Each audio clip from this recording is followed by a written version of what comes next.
The session is about how to get free traffic and customers from Facebook. I'm smiling because today's guest loves his Red Bull and he just took a quick swig of it. It's led by Lou Abramowski. He is the founder of Unbenchable Fantasy Sports on Facebook. There is his website. Previously, he co-founded Eighth Bridge, a pioneer in Facebook shopping apps. I will help facilitate. My name is Andrew Warner. I'm the founder of Mixergy, where proven founders like Lou teach. Lou, thanks again for doing this. You did one of the first courses on Mixergy, and it was an incredible hit because people could actually do what you suggested and then start to see results, which is fantastic. Yeah, and it's funny because it's almost been 3 years now. Really? And yeah, and I'm not kidding. I get emails probably about every other week still with questions. Right on. I love Facebook. that audience. Yeah, it's I mean, I think we were both kind of experimenting at the time. I just had all this knowledge, and I don't really blog about it or share it. And I just kind of talk about it here and there. And this was an opportunity to talk about it and help your audience a little bit. And it's just been terrific to get that response, and then to have a dinner with you once in a while has been awesome too. Oh, cool. Yeah, I love that too. Yeah. And one of the first people who you introduced these ideas to is this woman. Who is she, and what was the challenge that she had? So that's my girlfriend. She, I think, is most well known as the character Twig the Fairy. Mm-hmm. So I think most people have been introduced to her, at least before we met, on the streets at Renaissance Festival. So she walks through the lanes entertaining people, and she kind of has, I think, 4 things that identify her. 1, she's dressed as a fairy. 2, she doesn't speak at all when she performs. 3, she hands out little fairy stones without explanation. And 4, she plays a double-piped flute called an aulos.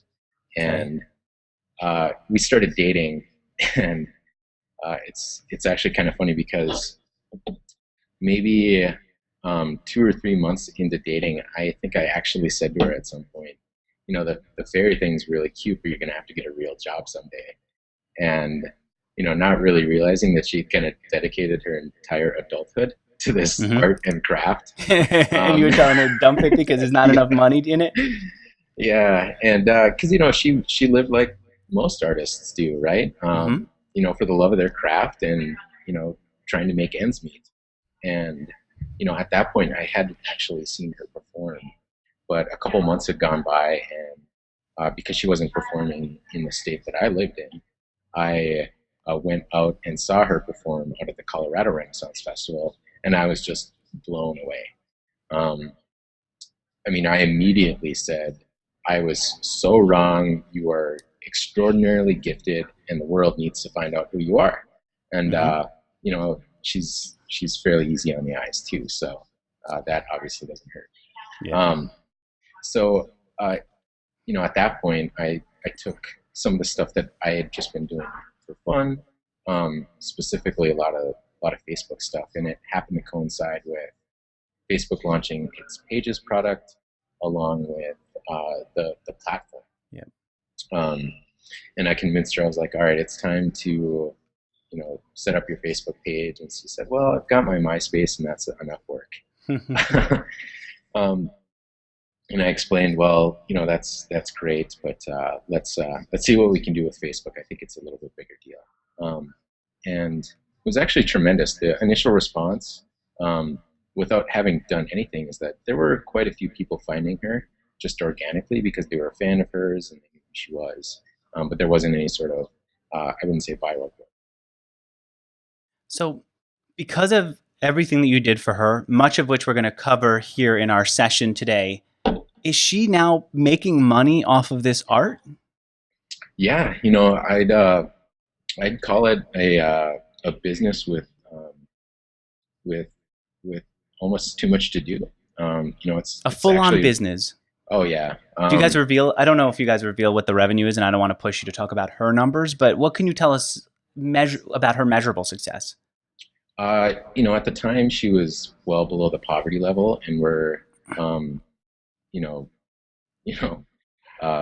magnitudes higher than that. So, it's She's got about a 250,000 likes on Facebook. When she did a Kickstarter campaign, I'm looking here at my notes, she did over $25,000 in sales for a children's book within 2 right. weeks. She's doing and selling calendars, greeting cards, stickers, magnets, and other Kickstarter campaigns. So this is a real business, and it's done largely because of her growth on Facebook. And what you're going to share with us are some of the ideas that worked for her and that worked for other people who you've shown them to.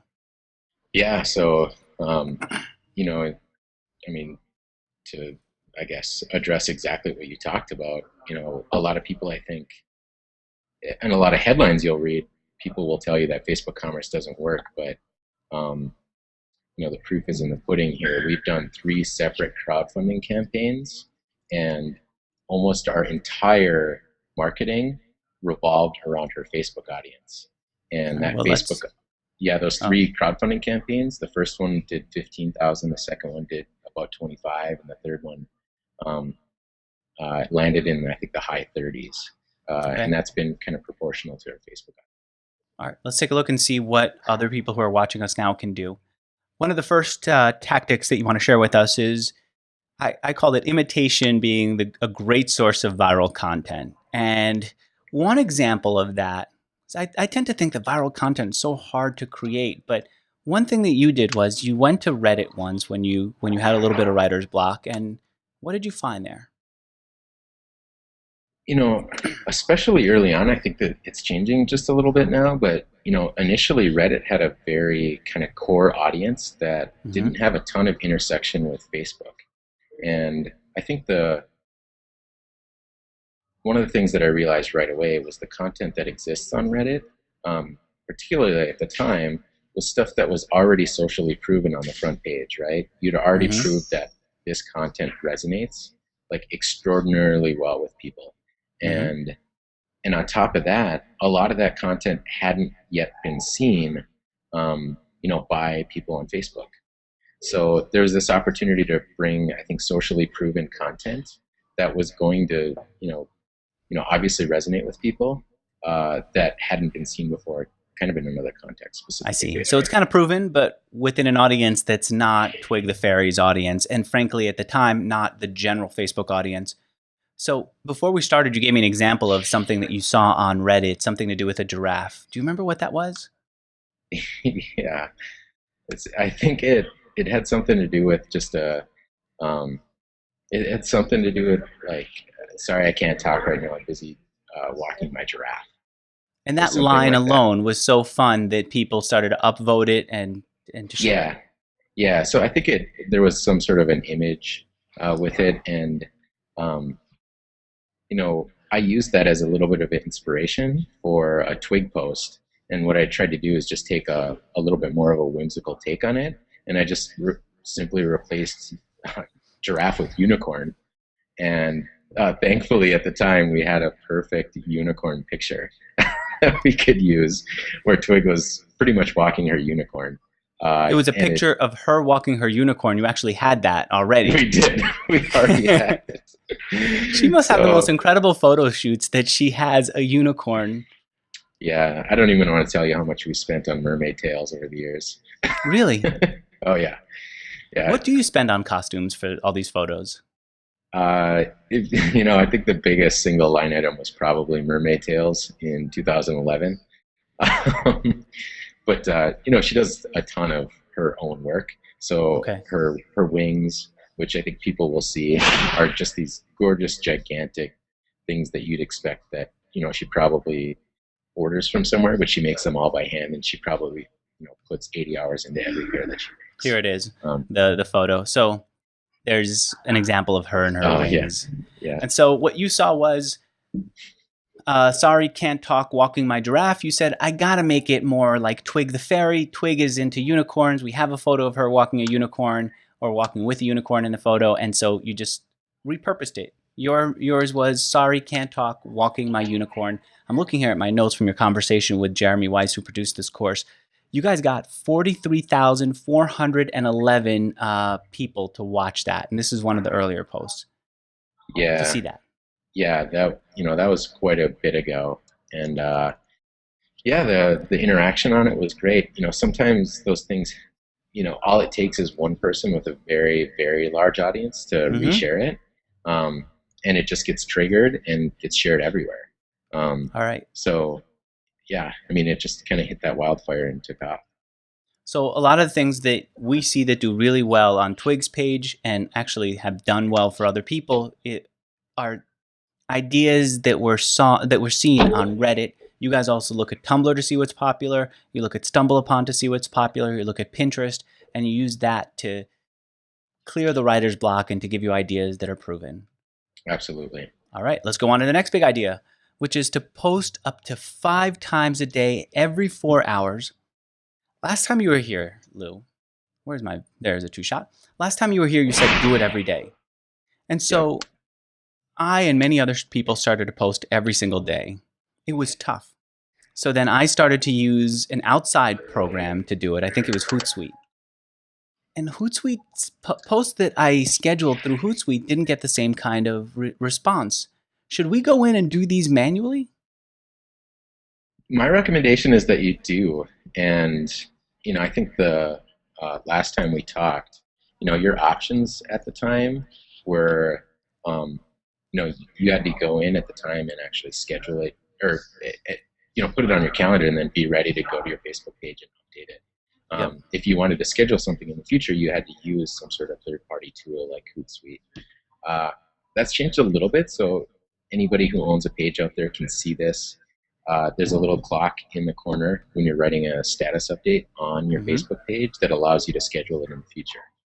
It's not the best user experience to try to pick your date and time that you want to post it, but it is effective, or let me say it works.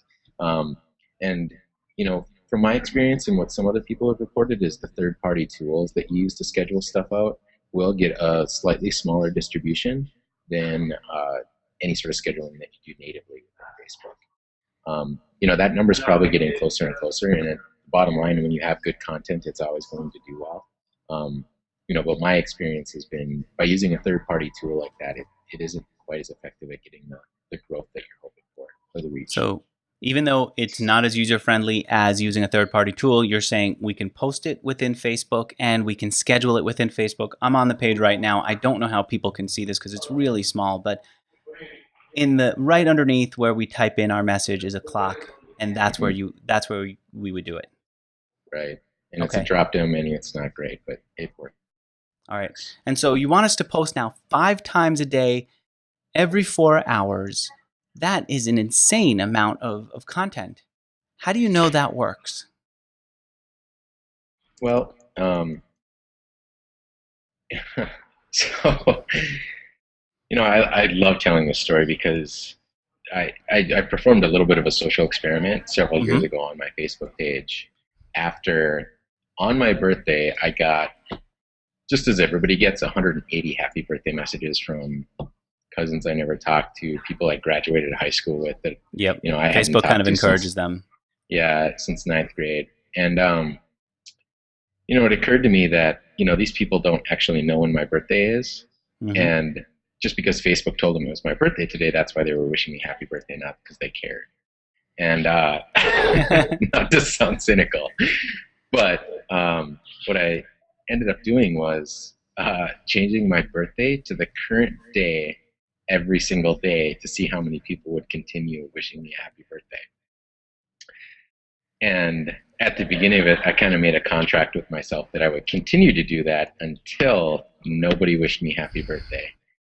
And I think when it was all said and done, 100 days had passed somebody before there was a day when nobody said happy birthday to me. Oh, wow. Okay. And I literally lost like 10 friends on Facebook over the whole deal. I was getting warnings from people, oh, I'll unfriend you if you keep doing this. It's so annoying. And on the other side of the spectrum, I would get happy birthday messages multiple times from the same person who was being very sincere. They weren't like playing along with the joke, because there was definitely a couple of those people too.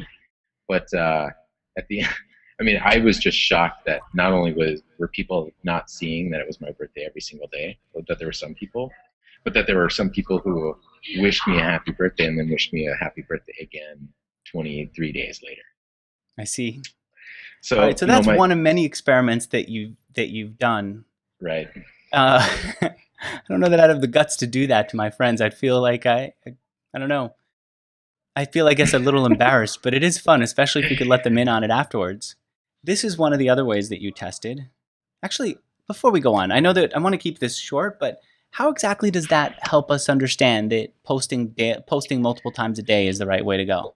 Right. So at the time, um, I think the most widely accepted uh, kind of best practice at the time was over don't spam your likes, right? So Hmm. anybody that's following you, what you don't want to do is post too much content because you're only going to come across as annoying in newsfeed. Right. And you know the the big realization that I had there was that you know not every person sees every bit of content every single time in Facebook. I And see. so the big takeaway there was that while you might post um, every single day, that doesn't mean that every single one of your viewers is consuming every piece of content that you have. So, while it was kind of, I think, common practice to say only post every couple of days on Hmm. Facebook at the time, the reality was that a lot of those people were hurting themselves by letting days and days go by without letting individuals interact with them. And, from a kind of branding standpoint, that was opportunity cost that was lost. I And, see. the reality is that if your content is annoying people in the newsfeed, uh, it's not a result of the frequency at which you post. It's more a reflection on the quality of the content itself. So, if your big concern is that you're annoying people with posting, you should probably look inward and see what you can do to kind of improve the quality of the content. All right, fair enough. What about this? What's the experiment that you did on this Facebook page, which is called I Want to Go There, and you created it? Yeah, so it's I want to go to there, and I it's want to a go to there, excuse me. yeah, so it's a riff on a kind of 30 Rock catchline um, or catchphrase, and Okay. so what I did there was I just started looking for um, images on Reddit that were just going nuts and were being upvoted a lot, Uh-huh. and I wanted to make them all kind of destination oriented. And you know when I was killing time and just looking through Reddit occasionally, I would come across some of these images, Uh-huh. and what I do is I just put as many in there as I possibly could, and then schedule them out to post very very frequently, which would probably end up being 3 to 5 times a day. Okay. And it wasn't very hard to find the images because I would just kind of come across them in my 20 or 30 minutes of Redditing, and just save them and then repost them, and then just schedule them out. And at some point, I hit a little bit of an inflection point, and all of a sudden, people just started really, really sharing and liking. And I think one early post, when we talk about that intersection between Facebook and Reddit, at the time, I shared some image that hadn't been shared at all yet on Facebook. And I think it ended up being liked like 130,000 times Oh, wow. and shared like 50,000. And even the ones that are just the regular ones, not those shockingly large, Yeah.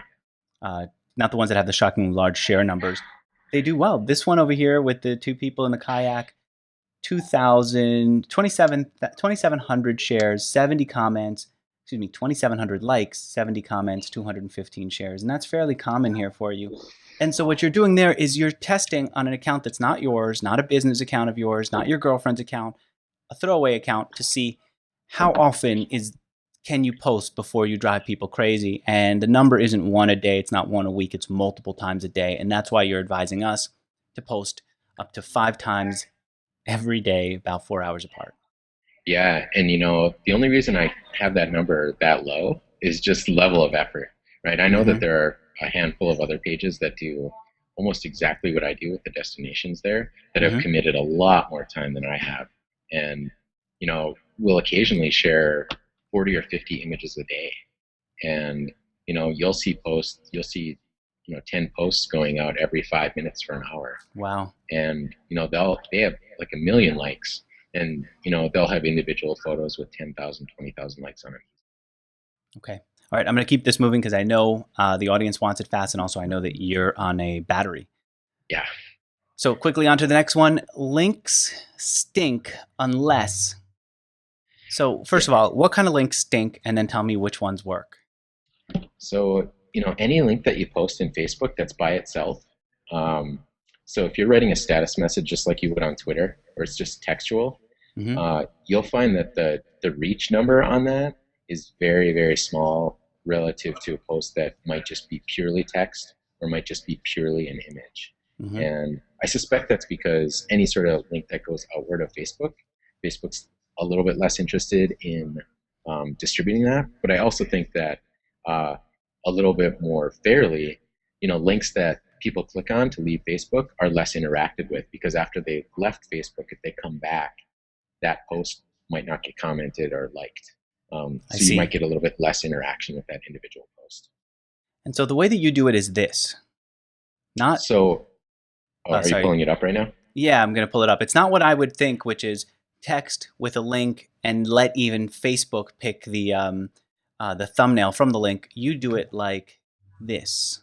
Whoa! I just caught myself in a really bad pose in that frozen screen there. Yeah, there it is. What is? I wouldn't even know that this was a link that you're doing. I would think that this is just a picture of Twig. Yeah. So what I've done there is in the description of the image, I've included the normal text followed by the link that somebody wants to click. And, gotcha. I encourage everybody that's listening out here to do a test and try to do as close to apples test that you can do, where you might just share like some text and a link by itself, but then add an image to it and see what the numbers for the reach numbers are that Facebook reports, as well as your own tracking of that individual link to see which one performs better. And I think I can say very confidently that 99% of the time, it's much better to include a large image with a textual description of the link. And this seems like a really small link, especially compared to this big photo that catches our attention and to the text that's on multiple lines. Are people still clicking this? Yeah, it's a matter of numbers, right? So there might be a fewer number of people clicking that link that see it, but a much larger number of people actually see it. So I use Bitly to track the links, which I'm doing it right now because you use Bitly. I could just put a plus at the end and I can see created by Hot Lou. That's your online username, which I love. Yeah. On January 28th, that's a couple of days before we recorded this session, and it got 4,100 clicks within that short period of time, within less than 72 hours. Yeah, so if you're wondering whether or not people are clicking on links and images, look no further. I see, yeah. So that's the way you want us to do it. Yeah, so despite that being a very small amount of real estate on that particular image, a lot of people. All right. That's helpful to know. Let's go on to the next big idea, which is, well, here I should highlight it first. Become a permanent fixture in people's photo albums. So, this is really, really straightforward, but it's a very, very effective technique. And we do this on a regular basis on Twig's page. We try to do it every Friday, but sometimes we just miss or we have other content to share. Sorry, I have to fix a typo there. That is the way you do it. People's photo albums. No problem. So what we do is every Friday, what we end up doing is share an image that has a bunch of different faces with Twig kind of expressing different emotions. And we have a call to action in the image that says, tag yourself in this photo to tell us how your day is going. And then within that image, there's some branding component, whether it's the Twig logo, the Twig website, the Twig online store, the Twig Facebook URL, whatever it is. And Facebook has a limit of 50 tags per image. But every single week that we do this, 50 people tag themselves in this image. And now, until somebody deletes that tag for themselves, this image shows up in their photo album. So every time someone wants to see a photo of them, like maybe they're cyber stalking them or wondering, not cyber stalking, I guess I use as a fun word, but maybe they're just seeing, hey, whatever happened to that friend from elementary school, or who's my wife's sister or daughter, whatever. You go onto their Facebook page to see all their photos, and boom, Twig the Fairy is in there. I love that. You talked about that in the first session. I've been wanting to do something like this. I don't know how to do it. Look, Twig is extremely expressive. She Hmm. has tons of photos of herself, so she can do this. And what she's saying is tag yourself in the photo that says how you're feeling today. I can't duplicate that. And my audience Well, isn't going to do that. And the same thing for the people who are watching me. Their audiences aren't going to do it. So what do the rest of us do to get into people's photo albums? I would like to be in there. you know, I, I think if you're creative enough, you can figure something out. So, I've seen furniture companies just put a room up and Hmm. say, tag yourself on the item in this room that you would like to own. Um, I've seen, fashion companies put up, models and ask people to tag themselves on the piece of clothing that they think would look best on them. I Um, see. and I think people like you might be able to put something like, you know, 10 different types of entrepreneurs, right? Like the And which fearless, one are crazy you? one, and which one are you? I see. And anything expressive like that, people can't resist themselves. I know everybody thinks that, my audience is not your typical Facebook user and stuff, but you can almost always find some clever technique to get somebody to do it. All right. On to the next one. Have a call to action so people respond. Yeah, so we already mentioned that a little bit by putting a call to action Hmm. in an image, by getting people to tag themselves. But Hmm. you know, I think a lot of people undervalue or maybe overestimate how childish it sounds to encourage people to like their posts. But it's a very, very good like voting mechanism to just say something simple like, you know, um, click like if you voted today, right? Or click like if you're an Elon Musk fan, right? Hmm. Those types of things do very, very well when you add the call to action. And you can test this for yourselves. You know, just maybe do some sort of A/B test where you're trying to generically say something positive about, let's say, Elon Musk. See how many people interact with it, and then do another test. You know, 3 4 weeks later, where you say, click like if you're a big Elon Musk fan, and with the call to action, you'll almost always find that more people interact with Let's try right now. And I'll do it on my site. it. Oh, good. And anyone watching this can go over to facebook.com/mixerg after we publish. And they could try it for themselves. Boy, I zoomed in a lot. Let me go into Do reset. a click like if you wish you knew more about Facebook marketing. Should we do that? Yeah, Okay.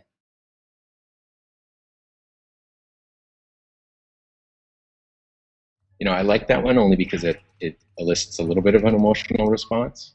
Hmm. Um, as well as I think it adds a little bit of context, given that it's Okay. in Facebook. Uh, if you wish you knew more about Facebook marketing, let me see. I think people are going to have a hard time seeing that, but you know what? I just read it. This is good to go. Oh, should I schedule it? Maybe Sure. for let's say Do it in the morning. July, So do August it August 1st 1st at 8 a.m. at 8 a.m. and minute. Wow, there 8:10. Yeah, So that's the way the scheduling system works. yeah. It's a little bit laborious, but it works.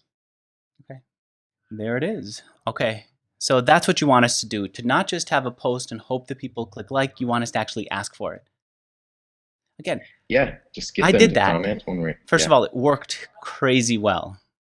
But also, there were times when it didn't work, and then I got embarrassed because I said, click like if whatever. Let's say, click like if you're a Donald Trump fan, and no one was a Donald Trump fan, and no one clicked like. I said, oh, I'm so embarrassed that I asked for it and I didn't even get it. And then I hid the post. Am I wrong to do that? I'd say so.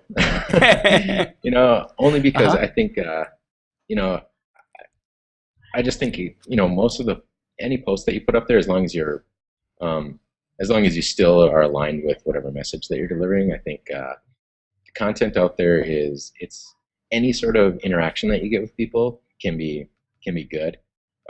So I almost never delete any content that's up there unless it's embarrassing or it happened to coincide with some bad news and it might be in poor taste or something. But even if I don't get any likes and I've asked for it, you're saying just leave it up. Yeah, I think sometime at some point somebody might run across it and click on like, or let's say somebody did click on like on it, later, a friend sees a story that their friend clicked like on this particular post.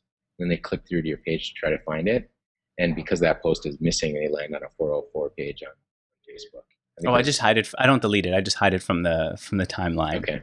But I Oh, if you see. want to do that, go ahead. Yeah. Okay, good. I don't want people scrolling through to see. I asked for it and just didn't get it. All right. Just send me a note and I'll like all your content for you. Maybe we can all who are watching this just like each other's content, at least the stuff that's not doing so well. Yeah. All right, let's see. For here you're saying size does matter, and you've told us, you're telling us now actually, make text huge in an image for the news feed so it stands out. Yeah. So, bottom line, humans kind of associate size with importance, particularly when they're like using software. Mm-hmm. Which is why, like when you're reading a newspaper headline, right, the headlines are always the biggest text, Mm-hmm. and Facebook gives you this kind of advantageous opportunity for you to put images in the newsfeed that take up a lot more real estate in the newsfeed. Mm-hmm. And what you can do is overlay text over the top of that image just by going into any standard text or image editor. And what you can do is make that text larger than all of the text on the page, right? And you see this with memes a lot. The meme text is very short and sweet, but it's very, very large. And because reading is an involuntary reflex, when people see that particular image with that large text on it, they can't help but read it. And particularly if you've got a really good message behind it, you're going to find a lot of people resonating with it. So here's one example of it. Let me scroll through to see another. You know what? I'm looking at all our photos here. That's a perfect There we go. one. No one should have to hide who they are. Big text on an image. So we posted that on Pride, right? So on Pride Day, that was a perfectly well aligned and topical, and something that really was a little bit polarizing, but also elicited an emotional response. Mm-hmm. People could not help but read it in the newsfeed, and it showed up very, very big. I see. And you got 5,000 likes, 2,200 shares, and a whole lot of comments. I'm sure that post reached 300,000 people. Wow. Okay, how are you doing with the battery? Well, my Mac tells me 11 minutes. 11 minutes. So that's plenty of time. We got the iPad backup if we need to too. Okay, as a backup, good. What else do I want to know about that? I guess that's it. It doesn't even have to be our own photos. It could just be a photo with our own text on it, and that's it, and post it in there. Yeah, and Reddit and Pinterest and Google image search are great sources for that kind of stuff. If you've got a quote, for example, that you think your audience would be interested in, mm-hmm. It's a great time to go to Google image search or Reddit or Pinterest to see if there's an image that somebody already created that looks awesome that you might be able to share. All right. Here's another one. Where is that? Oh, actually, you know what? Before we started, you gave me an image. Let me see if I could pull that up here. You want to put the digging one up? Yeah, I think that one. Here. I think that will go over well with your audience. Let me zoom in on that one. I'll show the audience what it looks like, and then we can bring it in. So basically, here is the photo, right? That's the one you're suggesting? Mm-hmm. Let's bring Facebook back up right there. Go to Mixergy on Facebook, add photo. Oh, actually, you know what? Someone's doing something on my Facebook page. Let me do it on my personal one. One of the readers is experimenting. Upload photos, desktop, digging. Should I say anything here? Never give up. And post right now? Let's do it.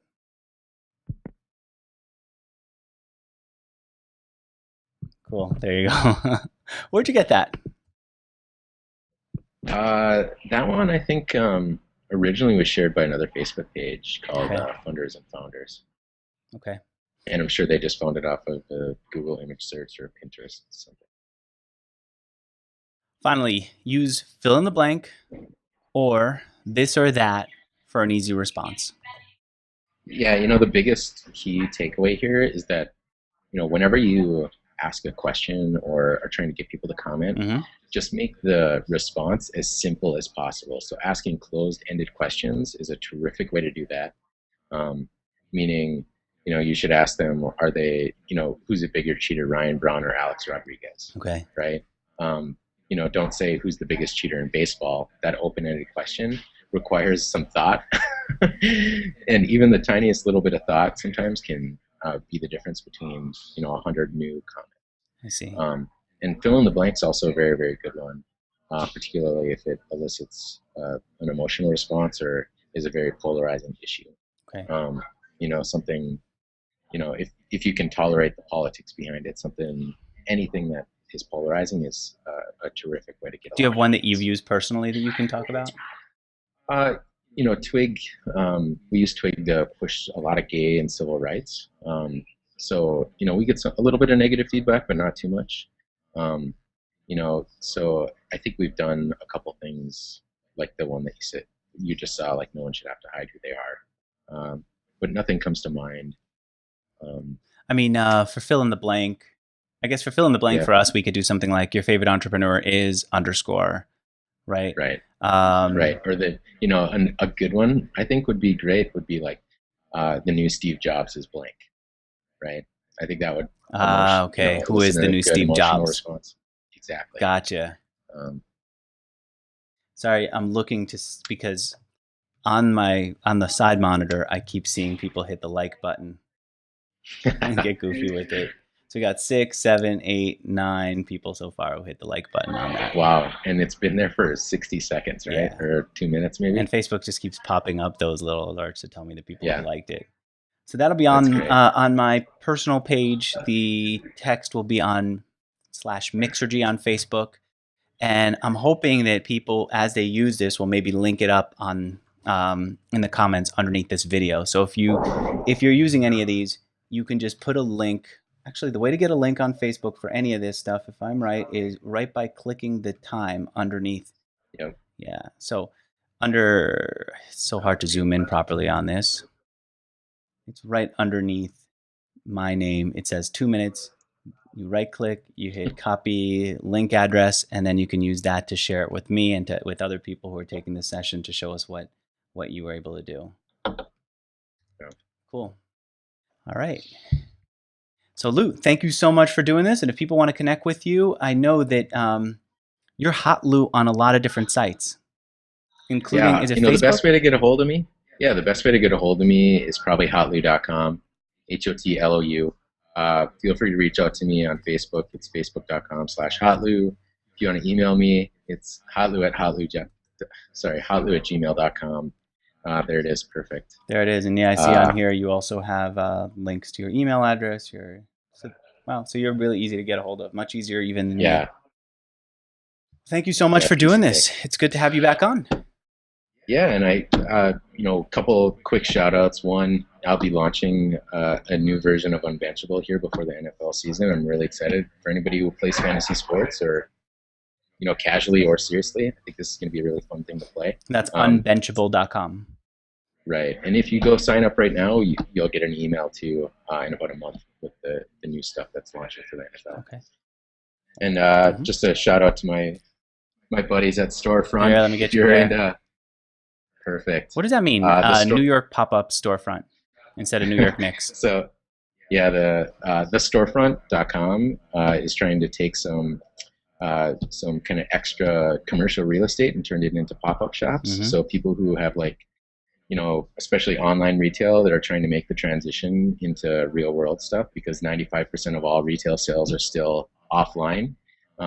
They put together some kind of short-term real estate for people to throw up pop-up shops. So if you get an Etsy store, Shopify store, or whatever, I think it's a really good option for you. So you don't have to sign a multi-year lease. They just give you the right amount of space that you need, and you can sign a short-term agreement to use it to sell your stuff.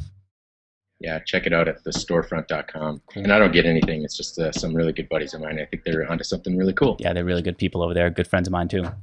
Lou, thank you for doing this. Thank you all for being a part of it. I'm looking forward to seeing as many of your results as possible. Let's keep sharing it with each other. Remember, click the link with the timestamp so that we can see what you're doing with it. Thank you all. Bye, guys.